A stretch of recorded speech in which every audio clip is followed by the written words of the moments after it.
Hello, in this video I'm gonna show you how to install Google Chrome on iOS 15.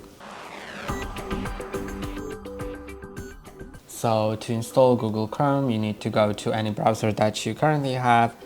So by default you should have the Microsoft Edge, so that's what I'm gonna go into. And now I just need to search for the Google Chrome.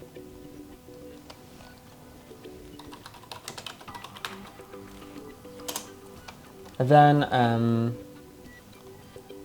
you need to go to the google.com website, not any other one. And now you can just click on download,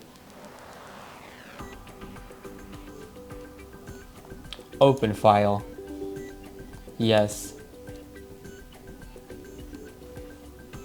If you are using a different browser than the Microsoft Edge, opening the file may look sort of differently, but besides that it'll be similar. Now it's downloading and in a moment it'll be installed. And that's all for today. Don't forget to like and subscribe. See you next time.